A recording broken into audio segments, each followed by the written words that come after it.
Hiya. Traditional UK greeting because I am over in Europe. I'm in Scotland right now. I've been in the UK and now I'm in Scotland. Let me show you. Can you see? Is it adjusting? There we go. I'm in a little village in Scotland right now. I've been traveling in the UK. It's been such a great trip and I extended it. So we'll be going back to the UK for a bit and then I'll be back in Colorado at some point next week. So it's so good to be here. It's good to see you. I've taken a little bit of time off from doing videos. I'm glad to be back. My name is Chrissy Hodges. I am an OCD advocate, particularly pure OCD, and the author of Pure OCD, The Invisible Side of Obsessive Compulsive Disorder, peer support, doing support and referral consultations all over the world. And I also run groups for OCD, 8-week closed groups. So if you're interested, inquire at chrissyhodges.com or at my email. Today we're going to be continuing to talk about themes for OCD, and I'm going to talk about harm to animals, and that's going to include harm and sexual intrusive thoughts about animals. And this one can be really, really taboo because this is a taboo topic. You don't hear a lot about it, and it can come with a lot of embarrassment and shame. So I want to just get it out in the open, and I want to talk about it and want you to know that it is not uncommon at all to have intrusive thoughts about this. So, NoCD is an app in OCD. Inside the app, you can connect to other people who have OCD. They can help make you feel a lot more normalized about what you're going through. They also have resources and they do telehealth with ERP in many places all over the world. So check them out at treatmyocd.com. I hope you're doing well. I'm so glad that you're here, and I know that this topic can be tough. So being able to talk about this openly, just so you know, this is not uncommon. I have these intrusive thoughts a lot. I have 2 dogs. I've always had dogs and cats, and I get intrusive thoughts about them. I get the groinal about it. I get urges with harm about it. It's so terrifying. And a lot of it is because animals are kind of this vulnerable population, right, of mammals. And so we just think to ourselves, oh, we're there to protect them and we're there to this. And then we think about harm coming to them, if we could cause harm to them, if there's sexual intrusive thoughts about it, which would of course be like bestiality, then that could be, we get really scared about that stuff too. I get in sexual intrusive thoughts all the time about the dogs. I'm always like, why are they laying in that area? Do I want them to lay there? Why are they doing that? And then I see I have French bulldogs that their butts are right there. And so I'm like, what if my finger just goes right there? So anyway, but let's just get into it. So harm for dogs and cats, harm for animals in general, whether that be physical harm or sexual intrusive thoughts about animals, is super common. It's unfortunate that a lot of people just don't talk about it because it's such a taboo topic, especially we've talked about this before. With POCD, the term pedophilia, even that term in general, is just inflammatory. Bestiality is the same thing. You say that word and it's just like, wait, what did you say? What does that mean?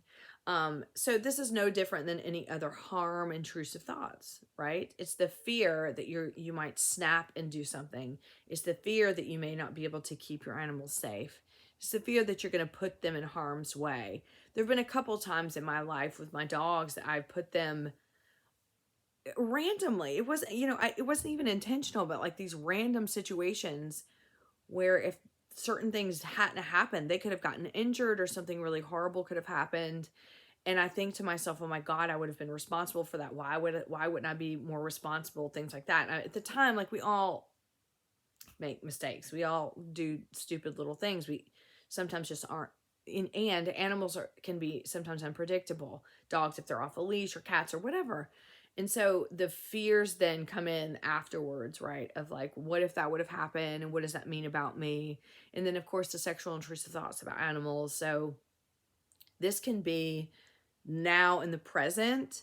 So what if I lose control and do something? Or why am I having sexual intrusive thoughts about my animal? And I'm getting the groinal about it. And what does that mean? And I don't want to hurt my animal. That's not what I want. I would never want to do that with an animal. But here I am, getting these intrusive thoughts. It's no different than any other intrusive thought, right? Unfortunately, it's just targeted towards your pet or toward another pet. And it can feel really scary because you're there to take care of the pet.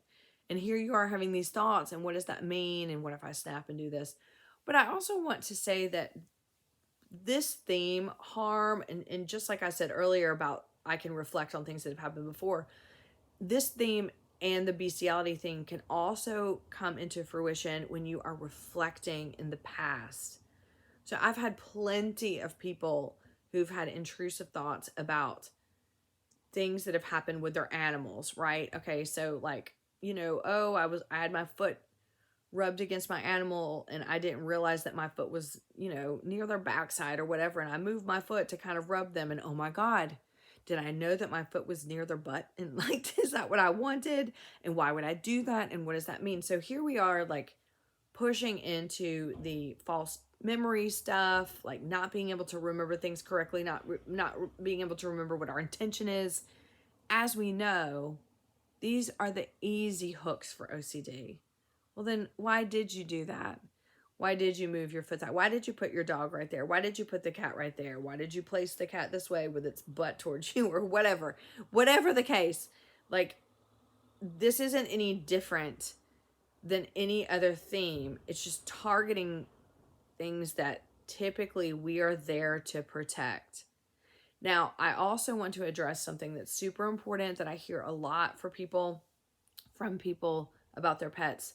When you have a pet death, or when you have to be the one to make the decision that it's time to put the pet down, man, this can be a really, really tough one when it comes to OCD. Why? I'll give you an example. So the last pup that I had to put down was Hamilton. He was my first Frenchie, and he was, and I mean, the same thing happened. No, it didn't happen with Sadie actually, but that's okay. I'll just start with this. Hamilton, I had to have him put down. And so it was very tough because he had pneumonia, but he was decomping so much that when I took him to the vet, and I was basically like, this poor dog is suffering all the time. The vet was like, well, we can treat the pneumonia, but he's probably never going to get better, but it could extend his life. And I sat there and I was just like, what does that mean? Extend his life to what? Please tell me what that means and tell me what I should do. Well, the vet can't tell you what to do. Typically, they can't. It's unethical, right? You have to be the one to make the decision. They can guide you in any way possible, but they can't make the one. So when it puts it in the hands of someone like me or you that has anxiety, we're going to go, oh my God, I could have extended the life 5 weeks, or what if it would have been 5 years, or what if this, or what if that? And the dogs and the cats and the animals can't talk to us. They can't tell us.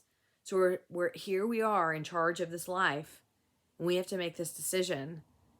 And then the harm thoughts come in, or I made the wrong decision. I let my animal down. And with Hamilton, I made the decision. And luckily, after I made the decision, my vet was like, you made the correct decision, and he probably wouldn't have ended up suffering. And I was like, okay. So that felt good. But it still later on hit me a week or so later but what if we had treated the pneumonia and he could have been alive for another 6 months? And what if that would have been the best time of his life? You know what I mean? It's just this agony of, did I make the wrong decision? This agony of, am I the right person to make the decision? Am I capable of making that decision? So when my Sadie died, my first dog, she died in her sleep, but that was the first time I'd ever lost a dog. And so the mentally reviewing of the weeks leading up to her dying, I mean, the vet was literally like, this dog had a stroke in her sleep, and she passed away. The mental review of all of the things that I did wrong that caused her to have a stroke was agonizing. I mean, to the point of like, I'd been at the track the day before she passed away. I took her to the track with Hamilton, and they were just hanging out, and I wanted to go back to the track and search every single piece of grass to see if there was fertilizer that may have caused a stroke. This went on for weeks and weeks of, I must have been the cause of this animal dying. So with that as well, you can also mentally review when your dog was alive, when your dog was alive, if they passed, even if your dog is still alive, you can mentally review the past. Did I do something accidentally to them that was weirdly sexual?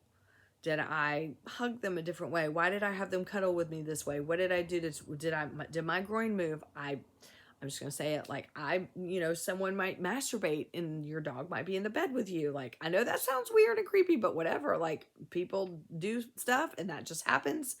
And then you think to yourself, oh my God, was the dog in the bed? And does the dog know what I was doing? And then or you have sex in the bed and the dog is with you or the cat's with you, right? On the bed. And it's like, oh my God, I had sex. Why did I have sex when the cat was on the bed? Did I want to have sex? All this stuff can happen, and it can just set off the intrusive thoughts like you would not believe, and it just makes you mentally review and think to yourself, I'm this horrible person, and what does this mean? I've abused the dog, I have like mentally abused the dog, cat, whatever, fish, not that there would be a fish in bed with you, but the fish could be in the room with you watching, and hamster, whatever. So anyway, all I want to really say is that these intrusive thoughts simply are what they always do. They are targeting something that feels vulnerable. They are targeting something that can really have you doubting why or why not I made decisions. What does that mean? What does that say about me? And you can get stuck in that reel. You can get stuck in that loop. And I think with us, with pets especially, I can't speak for all of us, but I can speak for me, is that these animals that I'm taking care of, extremely vulnerable. Here I am, it's taken me a lifetime to be able to believe I'm capable of doing anything because of OCD, much less keeping animals alive, even though I have kept many animals alive for many, years.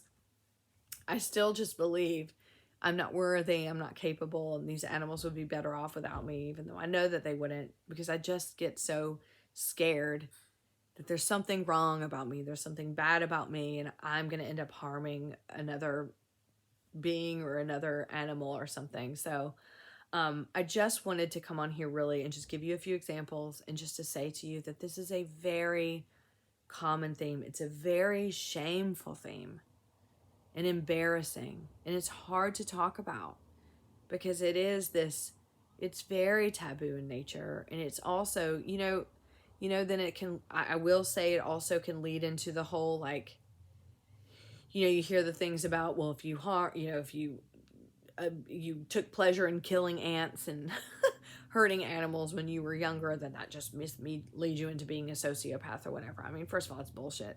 And second of all, it's just, these are the things you can hear and can manifest in your brain that will make you think, well, what does that mean about me right now? Which tends to lead us down the path of, I'm just a monster. Because that's what sometimes OCD wants us to believe. But as we know, we aren't monsters. We live with a brain disorder that gaslights us and tries to convince us of things that aren't real. So I hope this helps. Remember, in my videos, I don't always cover every single thing that has to do with the topic, but I really wanted to cover this. I think it's really important. I don't think I've ever done a video about this before. I may have a long time ago, but I wanted to cover it again. I struggle with this a lot of times, both harm and the sexual intrusive thoughts with it. It scares me. I'm in charge of these animals' lives. I'm so scared I'm going to harm them. I'm so scared I'm going to do something wrong. But you know what? I do the best I can day by day, love them as much as I can, and just, hope that they have a good life, and do the ERP when necessary. So I hope you are well wherever you are. I'm going to come back on in a few days and do another video since I missed last week. So it's going to be on harm. So I'll see you then. If you are interested in peer support or referral consultation, go to chrissyhodges.com. And remember, if you want to connect with OCD, go to treatmyocd.com. I will see you soon. Next time I'll be in the UK. Bye.